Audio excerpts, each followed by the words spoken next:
Hello, everybody, and welcome into today's episode of Around the Slice. The Buffalo Bills concluded their first preseason game of the 2025 NFL season a few days ago.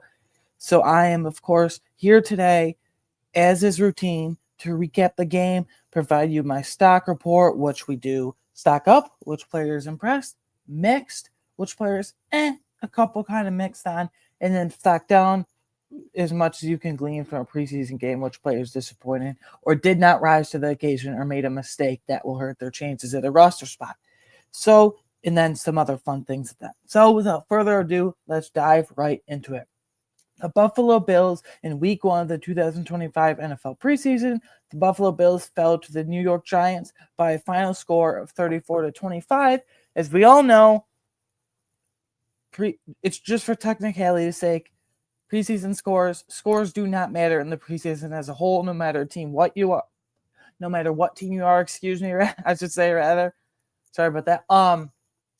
It's just about what players pop, what storylines and situations are going to be fun to watch and track, and who will push for ultimately a final roster spot in a couple of weeks on cutdown day. So, stock up. I'm going to be bouncing around a bit here from position to position. And then I know the QB2 quote unquote battle between Mitch Trubisky and Mike White is a big hot button topic right now, especially after Saturday a few days ago. Rather, so I'll get to that towards the end of my stock report. I just want to give some other players some shine first before we get into that battle. First, I got a couple running backs here. Running back Ty Johnson, his official stats in the day, he only had 3 carries, but that amounted to 26 yards. You might be saying, Aiden, who cares? He only got 3 carries. It only produced 26 yards. One, that's really efficient in the day with only 3 carries, 26 yards. But 2, I just continue to be so impressed with Ty Johnson as a third down back for this team. And he showed Saturday, a few days ago, versus the Giants, excuse me, that he can do a little bit of everything. Ty Johnson can run between the tackles. He can run inside zone. He can run outside zone. He can catch the ball. He is an excellent blocker at the running back position and a very good third down back as well at the running back position. I always say he's a mix between James Cook. Obviously, he's not near the athlete James Cook is, but in terms of receiving ability, there's some similarities. And then in terms of toughness and pass blocking and swagger, Ray Davis. So I really like that we have an explosive, shifty receiving back in James Cook. I really like that we have a grimy, grinded out goal line back in Ray Davis. And then I love that we have a pass blocking back in the mix between the two, in Ty Johnson. And last season, I don't think you should look at this as so James Cook, contract crap aside. I don't know how else to put it at this point. Contract crap aside, James Cook, best running back in this team by far, right? But I don't think you should look at it as Ray Davis is RB2 and Ty Johnson is RB3, or like Ty Johnson is RB2 and Ray Davis is RB3. I don't think the Bills look at it that way. I don't think you should look at it that way as fans of this podcast and the team as a whole in Buffalo Bills Mafia fans either, because I think they look at it as 2A and 2B. We have 2 backup running backs who offer different skill sets. All 3 backs work in tandem together. Both running backs work in tandem together to provide different things. So I don't think there's an RB2, RB3 technically like most teams in the NFL. And then running back Frank Gore Jr., obviously, just like last offseason, he's fighting with running back Darrington Evans. Obviously, Darrington Evans, this is like his 3rd offseason / training camp / preseason in a row with the Bills. He's never made the roster. Last year, I think he made a legit push for the practice squad, but unfortunately, he went on IR, and then they designated him return in the middle of the season, October, November, sometime in there, what have you. And they couldn't find a roster spot for him, so they just ultimately released him, unfortunately. But he's back. But Frank Gore Jr. kind of popped on Saturday. 5 carries for 21 yards on the ground. That's not very efficient. Who cares? But 5 receptions. He was 5 of 5 on his catches. 5 receptions for 50 yards. 50 divided by 5. Easy math. Done. That's 5 yards per reception. Or 10 yards per reception, actually. So, I mean, I It's close, right? You're obviously not going to keep 2 running. Like, they're not like receivers. Like, you keep 3 or 4 receivers on the practice squad. You don't keep 2 running backs on the practice squad. You only keep 1 typically. So I'm very interested to see who makes that between Frank Gore Jr. and Darrington Evans. I think for the upside alone, I would go Frank Gore Jr., but he's a tiny and unathletic back. I think his RAS score coming out of Southern Miss was literally like 0.5. Like, freaking awful, dude. Like, anyway, small and slow, not just small, tiny and slow, and lack of pass blocking doesn't favor well. But we'll see. And then I want to get to the receiver position because I think this is where the bread and butter of Saturday's game was, if you will, and of these roster battles is, if you will. Tyrell Shavers, 2 receptions for 70 yards. He obviously had that 158-yard bomb at the end, and where they kicked the field goal going into the half. It was kind of cool. Ray Davis, or no, that was the extra point. Caden Davis kicked the field goal, and that was that. I think, obviously, Mr. Trubisky was in the game, and he floats it up top to Tyrell Shavers. Tyrell Shavers had to come back to the ball a little. I think 2 things there. One, I think Mitch Trubisky waited a tick late. He gave a little too long for the defender to catch up with him because Tyrell Shavers, boom, easy separation right off the line. And 2, most importantly, I think if Mitch Trubisky led him a bit more and floated out in front of him like Josh Allen would have, or we saw from Mike White on the day at other times too, it would have been an easy touchdown for Shavers. But since it was a bit underthrown by Trubisky, Shavers had to work back to the ball and work against the defender who caught up to him. But Mr. Trubisky should have layered that throw over the top, and it would have been an easy touchdown. But, Tyrell Shavers is really impressing me. That I don't know, like this. Obviously, Tyrell Shavers is fighting for wide receiver 6 with guys like Christian Wilkerson, probably practice squad though. Mainly Jalen Virgil and Laviska Shenault if he carves out return a role, which we will touch on later on.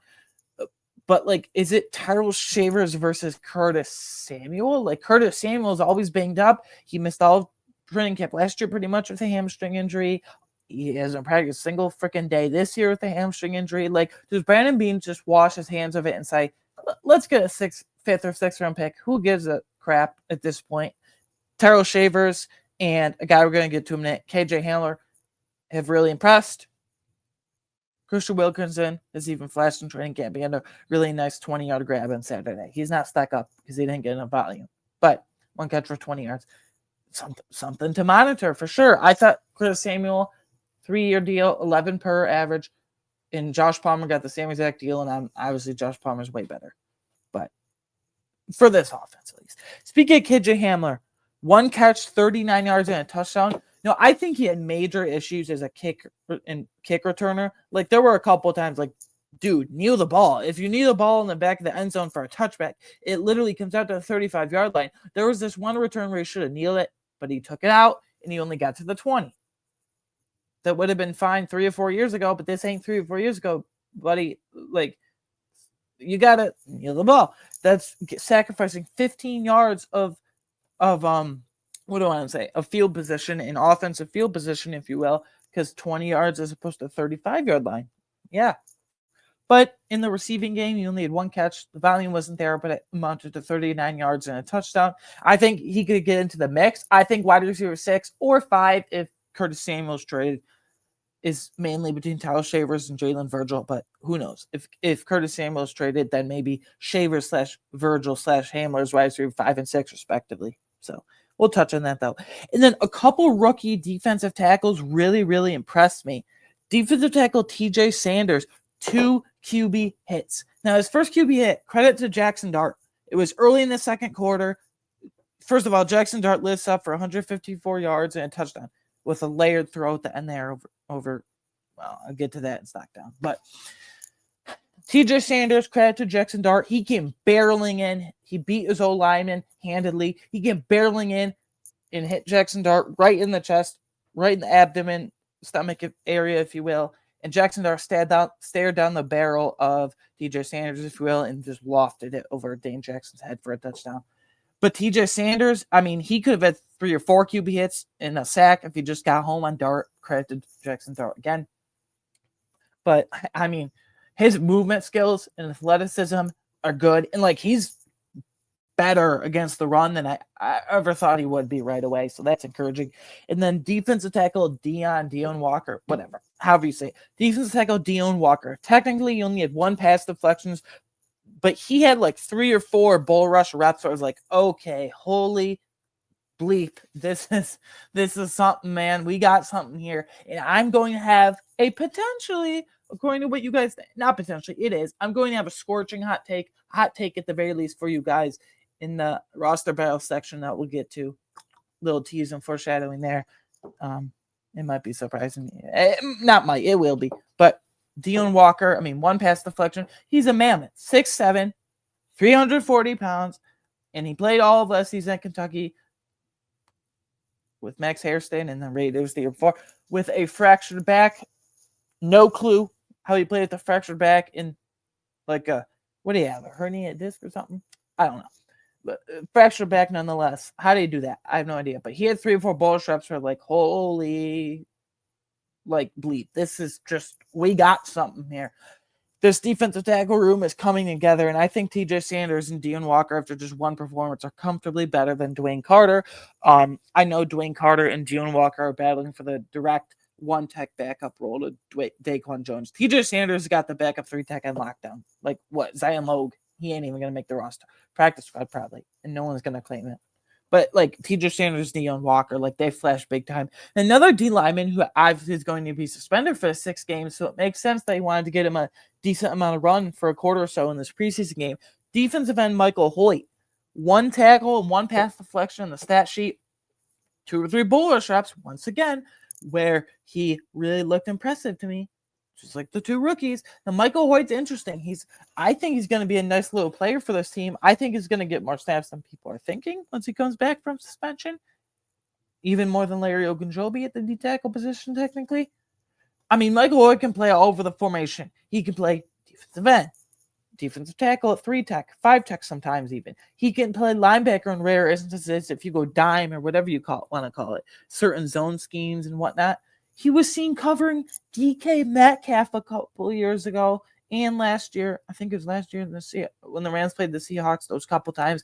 What the hell? A defensive end, a 300-pound, 280 to 300-pound defensive end pass rusher shouldn't be able to cover DK Metcalf in open space. DK Metcalf is a freaking titan of a human being and man player. He 6'4", 6'3", 235 pounds. That's absurd. So I think Michael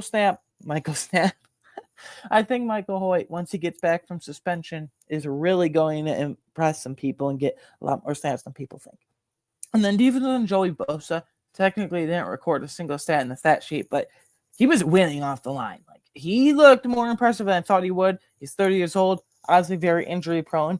And once I can't wait for this, see how this pass rush / defensive end rotation plays out opposite Greg Rousseau between Joey Bosa, AJ Epinesa, Landon Jackson, and then Michael Hoyt once he comes back from a 6-game suspension, obviously. It's very impressive stuff. Very impressive stuff. I think it's going to be a heavy rotation with all 3. Yeah, all 3. And then linebacker Joe Andreessen. He looked good tackling. 1 tackle for loss.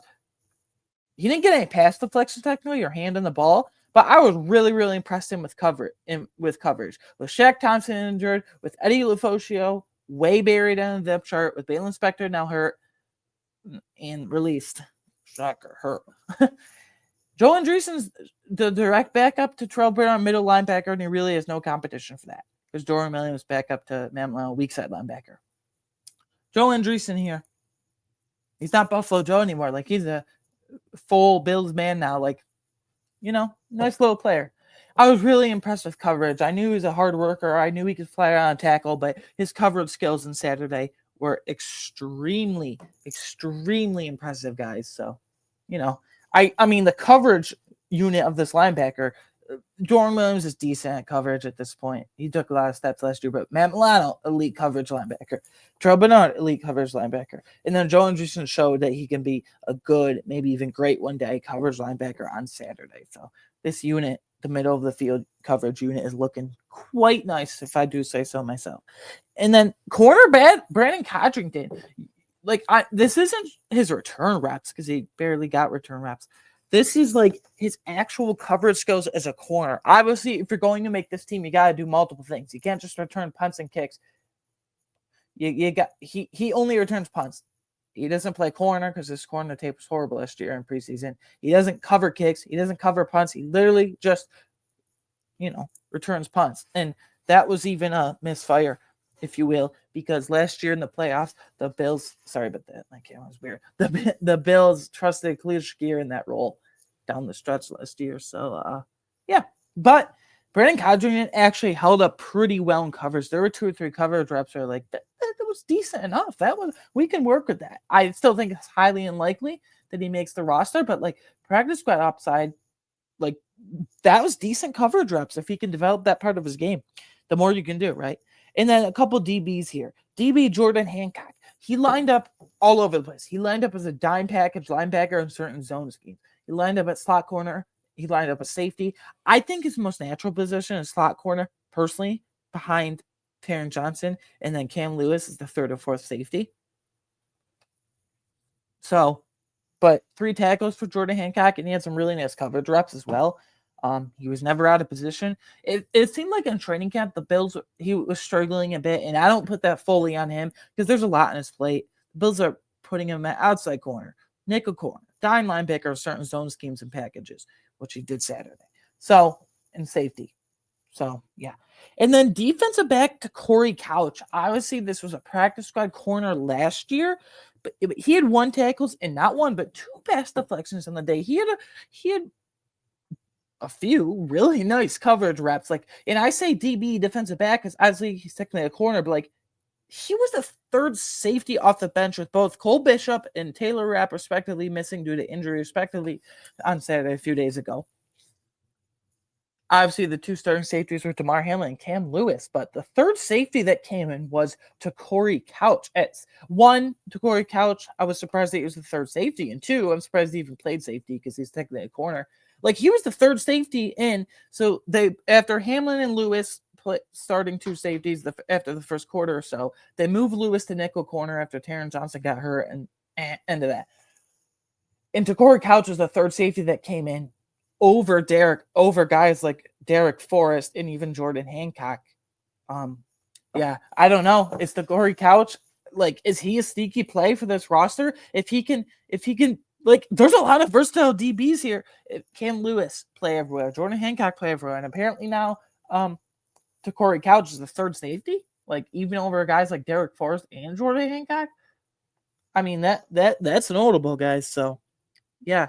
And then punter Brad Robbins. Obviously, a couple weeks ago, it was a punter competition between ex-Buccaneers player Jake Camarda and ex-Bengals player Brad Robbins. And then, lo and behold, they released Jake Camarda a couple weeks ago. And I was really nervous because Brad Robbins was arguably the worst punter in the league a couple years ago in 2023 with the Cincinnati Bengals as a rookie. I mean, it was bad punt averages. But he looked really good. He had 6 punts that totaled 318 yards, which averages out to 53 yards per punt. I mean, that's a booming freaking leg.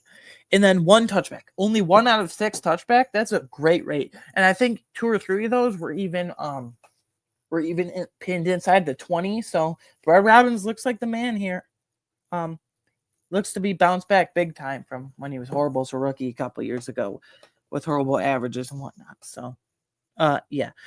Now, I said I would get to the QB battle. My first mix guy. So I had Mitch Trubisky in mix because I thought he started off rough in the first quarter, but then in the second quarter, he really showed some things. So let me get to stats and then talk about what I saw with my own eyes in the game. So that's the most important thing at the end of the day.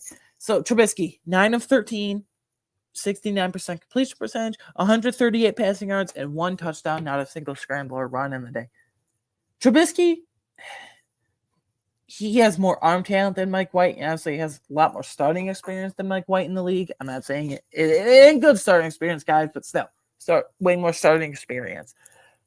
There were a couple throws, though, even though he had a touchdown with Dawson Knox, he almost dirted the ball. He almost threw it to the ground. I mean, Dawson Knox had to go really low to scoop that ball up. And then I obviously talked about the Tyler Shavers one just seconds before the half ended there. And if he'd layered the throw up top, easy touchdown for Shavers, but he kind of underthrew it and gave the DB a chance to catch up. So Shavers had to work back to the ball. I thought he started out rough, but in the second quarter, I thought he showed surprising amount of accuracy. Maybe his best throw of his Bills career. Actually, not maybe. It is over the last couple of years. Is the one on the run and then the dime to, what was it, KJ Hamler in the end zone when he threw that on the run touchdown. So that was really, really impressive. The other guy, Mike White, he's firmly in stock up for me. I thought he had a couple reps where it was like, what's he doing in the first quarter? But it wasn't nearly as much bad as Mitch Trubisky, I thought. Again, Mike White, kind of a weak arm talent, if you ask me. But on the day, 8 of 13, 62%. So pretty much the same as Trubisky. 112 passing yards, but Trubisky had 1 passing touchdown. Mike White had 2. I just think Mike White executed the offense a bit better, and I don't think he had as many inaccurate throws, like low throws, like Trubisky did to Knox, or that one to Shavers where he underthrew it. I thought he gave his receivers time with pinpoint accuracy. So I'll touch on who I think is winning the roster battle in a minute. But yeah, Mitch Trubisky, mixed, so-so. Mike White showed a tiny bit better himself to be a bit better in this race. Firmly in stock up. And then Taron Johnson, 2 tackles. He didn't do anything wrong with his play. He didn't miss any egregious tackles or anything like that. Listen, please don't take this critique the wrong way. I freaking love Taron Johnson. Obviously here since day 1, 2018, Dermot and being blah, blah, blah. I love his aggressiveness, but his tackling technique needs to improve. We don't need you wrapping up a guy by his midsection and going head first into him to the ground in a freaking preseason game, and he was cleared, but where you exit with a concussion. Love his aggressiveness. His tackling technique needs to improve, and because of that, he unfortunately gets injured a lot. Like, knock that off. We don't need that, to put it bluntly. We don't need you in a preseason game getting a concussion and bringing a guy to the ground head first. It's a preseason game. Calm down, Taron. That's just, that's just my mixed things. You take the good with the bad, I guess, but that's just what I think. Stock down, tight end Zach Davidson. He only had 1 reception for 5 yards. He only came down with one of his 5 targets. 5 targets, 1 reception, 5 yards. Hold on. 20, 40, 60. So 20% catch rate. Yeah. A couple of those were Trubisky / Mike White missed throws, but the one...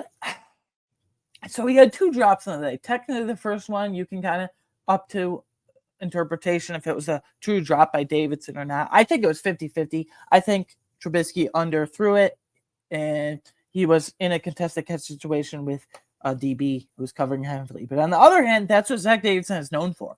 That's what he's supposed to be here. He's supposed to be a contested catch extraordinaire. He's supposed to go up and get those 50-50 balls and make them 70-30 balls, 80-20 balls, excuse me. So, yeah, I don't know. 20% catch rate is not good. Out of 5 targets, only catching 1. And then center Jacob Bayer, like 1 lost fumble on him. It was counted on him because he literally shot it way over Shane Buechele's head in the 4th quarter. Shane Buechele's not an NFL quarterback, not even past a guy. He should just retire and go into coaching. But put it bluntly. But Jacob Bayer, this was rough. Obviously, Alec Anderson injured. Obviously, Cedric Van Granger injured. Kendrick Green can play both guard and center. So Jacob Bayer got a decent amount of run in training camp and a pretty decent amount of run in this game, and he just awful with that snap. A couple of corners here, unfortunately. Corner Trey White, he had 3 tackles. So I think he did a decent enough job with his tackling technique, and I don't want to bash him too much, right? Because this is his first preseason in a very long time. This is his first normal offseason in a very long time where he's literally not rehabbing a torn ACL or a torn Achilles, guys. So give him some grace. 3 tackles. That was kind of decent enough. But man, guys, he was getting worked in that first quarter when he was in there with the starters. He was getting picked on quite a bit more than I would have liked. And I don't think Max Hairston is going to come back 3 days before the season and say, "Oh, here I am. I'm going to be the starting CB2 and throw me." And the Bills are going to throw him out there against an extremely high-powered offense in the Baltimore Ravens. So, I mean, Troy White's got to improve in coverage. Simple as that. His athleticism has dissipated absolutely over the last few years. Corner Dane Jackson. I don't even want this guy to make the roster. You guys know. Go back to my podcast from 2022 and 23, and you can say, I didn't hate this guy, but I think he was out of position a lot. He had 3 tackles and 1 pass deflection. I was giving credit to Jackson Dart and the TJ Sanders bull rush rep. where Sanders nailed him in that chest / abdomen / midsection area, and he just floated over the top. Dane Jackson got burned. That was his assignment. Simple as that. Receiver, was it Lil Jordan Humphrey or somebody like that? I don't know. But like that, excuse me, but I don't know. He got burned. Like the corners here, like Max Harrison better get his you-know-what back soon because we're in trouble. Okay. And then third down defense, just like, come on. 9 of 19, I think I saw the Giants were on third down. That's 47% for a preseason game, for a preseason offense against a preseason defense. That's despicable. Like, what are we doing? Like, I honestly trust the Bills more on 3rd and 3 than I do on 3rd and 11. They just can't get off the field to save their lives, whether it's man, zone, dime packages. It doesn't freaking matter. They're always getting gashed on third down. I'm so sick of it. It's only preseason, but it was a whole sample size last year, and they were terrible against it. They were like 29th or 30th, I think, almost dead last in third down defense, giving up chunk play after chunk play. And sometimes it seems like they're okay with giving up short completions. Well, but don't break defense. Okay, get after their you-know-what and move along. Okay, big slice of the game award. I said the wide receivers were the highlight for me, but I'm going to, most impressive player, big slice of the game award, I'm going to give it to Tyrell Shavers. 2 catches for 70 yards. Should have had a touchdown if Mitch Trubisky layered it up there for him. Go up top, if you will. But, yeah. Burnt slice of the game award. If you haven't been here before, you're expecting one thing from a player, and then they burn you. It's like a burnt slice of pizza. You're expecting it to be good. Terrible. Not terrible, but very disappointing. So my burnt slice of the game award goes to whole situation, whole defense, third down defense. And this isn't just one preseason game. We had a whole sample size of it last year. I was expecting it to be a lot better with the pass rush and, Trey White bouncing back from injury, but it was terrible again. So did not play due to injury. Obviously, we have a few receivers here. Wide receiver Caden Prather, totally irrelevant. Wide receiver Curtis Samuel. Can we just wash our hands of him and get a 5th or 6th round pick? I'm kind of there. And then obviously wide receiver Khalil Shakir. He's in danger of missing week 1, but maybe not against the Ravens because McDermott says he's been told by Nate Bresky, who's Bill's head athletic guy, and Bill's training staff that he should be back. And then center Cedric Van Granger. I don't think his roster spot's in danger. Maybe because Kendrick Green can play center as well. And he's been a starting center before, but he missed all of training camp. And then interior offensive lineman Alec Anderson, just knee scope a couple weeks ago. So tackle Spencer Brown, activate off PUP last week for the last week of training camp, but still back flare-ups here and there. Tackle Tylen Grable, who I think is in a battle mainly with Ryan Vandermark and Chase Lunt, not only to make the roster, but be the swing tackle behind the 2 starters. So, concussion protocol. Linebacker Terrell Bernard. He was very limited most of training camp. Actually, the last week of training camp. Most of training camp, he wasn't even participating. Was the hamstring injury? I think so, and those can linger. So, and then a couple more linebackers. Linebacker Shaq Thompson and linebacker Dorian Williams. Shaq Thompson had a really nice training camp before he tweaked his hamstring, but it looks like it's his job to lose between the linebacker that can play both spots as a reserve. And then Dorian Williams, backup weak side. That's whatever. Corner Max Harrison. Obviously, he's probably going to miss week 1, but if he quote unquote plays, then he'll be a healthy reserve behind Trey White. He ain't coming back 3 days before and saying, "Oh, I'm going to start all of a sudden." No. And then 2 safeties, Cole Bishop and Taylor Rapp. These safeties are always hurt. Taylor Rapp, knee injury. Cole Bishop, hamstring. Missed all training camp last year with a hamstring. Missed all training camp preseason this year, assumably with a hamstring. And then kicker Tyler Bass. Ray Davis kicked the extra point. Caden Davis kicked a field goal. Pelvic soreness, apparently. In-game injuries. This guy returned, but linebacker Keontae Jenkins, who is like a linebacker safety hybrid, probably a practice squad candidate, exited briefly early on with a hand laceration, but returned to the game soon after. So that's good. A guy that's fighting for a probable practice squad spot. Defensive back, corner Daquan Hardy, who's like sorry about that.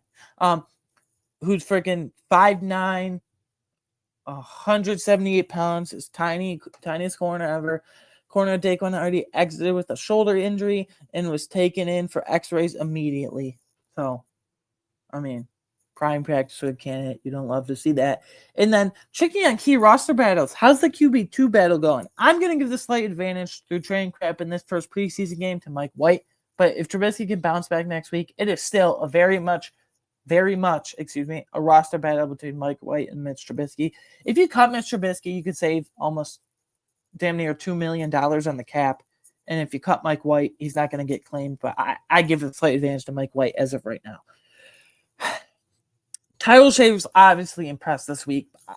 If he bumps Curtis Samuel off via trade, then fine. But I'm not counting on Jalen Virgil just yet, because if Jalen Virgil pops next week, we're going to say, oh my God, Jalen Virgil deserves this roster spot over Tyrell Shavers. So I'm not going to count out Jalen Virgil or Tyrell Shavers, but mostly Virgil in this roster battle just yet. OL9 is still very much a battle between Ryan Vandermark and Chase Lunt. I said this before, preview, other things. Vandermark obviously has the experience with Cromer and all that staff, but Lunt has the advantage of being a draft pick, recent draft pick this past year. If this is my hot take, I foreshadow and tease for you guys. If Deon Walker keeps stacking dominant performances, again, he's had like a 93-point-something PFF grade in the week, third highest grade rookie across the entire league, offense, defense, special teams, entire league on the weekend. Then that's amazing, number one. But number two, I have a question. If he gets stacking dominant performances like this, can he push Daquan Jones off the roster and save the Bills' cap space by cutting him or finding a trade partner? And then Deon Walker's the starting one tech right away this year. I wouldn't advocate for that, but it's something I'm keeping an eye on if he keeps stacking performances like this, because Daquan Jones dropped off a cliff last year, guys, due to age, and he showed his age, really. Kick/punt return is a mess in a good way, though. There's such a bunch of guys that can do it. Do they even make the roster? If they do make the roster, who does it? There's 9 candidates who I think can realistically return punts. Obviously, you got mainstays on this team that can technically do it, like Ray Davis and Ty Johnson, but then you have guys fighting for roster spots via returning like Darrington Evans, KJ Hamler, Elijah Moore. He did it in college. We'll see. Laviska Shenault, Jalen Virgil, who also did it in college and with the Broncos, Brandon Codrington, and then Daquan Hardy. But if Daquan Hardy's injured with the x-rays, then I don't know what the hell he's going to make the roster for anyway. So anyways, guys, that is my recap of Bills Giants. Obviously, score doesn't matter. It's just to see who pops here, who pushes for a roster spot, what storylines are we tracking, what situations are we tracking. So, yeah, that was the first recap. I'm extremely excited to be back with this podcast with you guys. Extremely excited to be back in football season mode, if you will, for this podcast as a whole. And, yeah, next week, I think it's a night game. What is it? Sunday, August 17th at like 8 p.m. It's going to be fun. Sunday night football, if you will. Only preseason, but still cool. So we're going to be back later this week on Friday, August 15th. I just decided that just now. On Friday, August 15th, a couple days before the game for that preview, so look out for that. Yeah, and you can follow me personally on Twitter at AYGunner13. You can follow the show on Twitter, of course, at Round Slice. And you can listen to this podcast on YouTube, Apple, Spotify, or wherever you find your favorite podcasts. Look us up on those platforms as well. Please share, please like, subscribe, share this episode in podcast with anyone and everyone you know. And yeah, thanks for the support as always. See you later this week for that preview. Bills Bears. See you next time. Goodbye.